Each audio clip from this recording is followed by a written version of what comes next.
But how can I not take a moment? And I know you've heard about it all day, but please forgive me for having my say.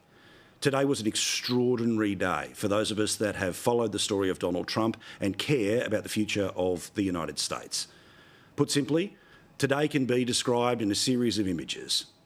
Out with the old, as Biden was packed out the back door, and in with the new, as a new president was sworn in. The day started in a church.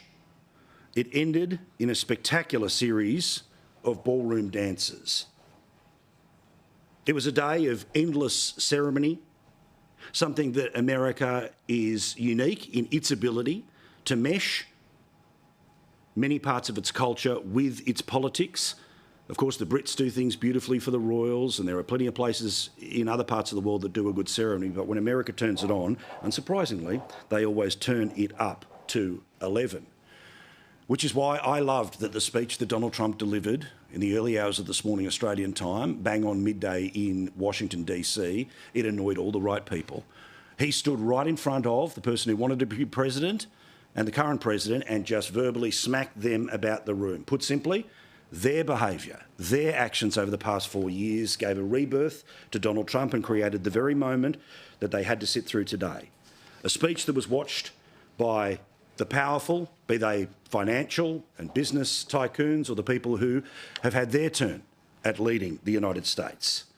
But more importantly, it was cheered on by millions of people who never gave up.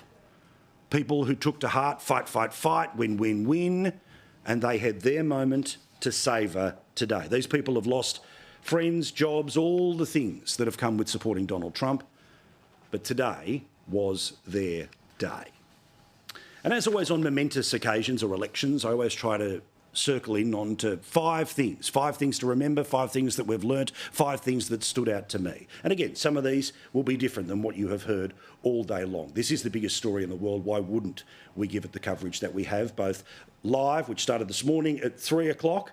I was thankful to be there with Pete and then Laura for a big part of the morning, and of course, into prime time here on Sky News. But 5 things that we learnt about upon Trump's return to power. His speech was fierce and it was fearless. After being sworn in, every president has the opportunity to frame, with soaring rhetoric or straight talk, their sense of where the country is and where they want the country to go.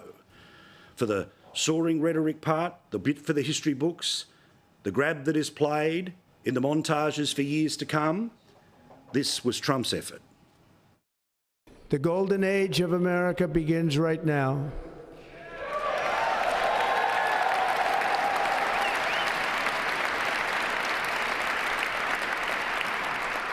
From this day forward, our country will flourish and be respected again all over the world. We will be the envy of every nation, and we will not allow ourselves to be taken advantage of any longer. During every single day of the Trump administration, I will very simply put America first.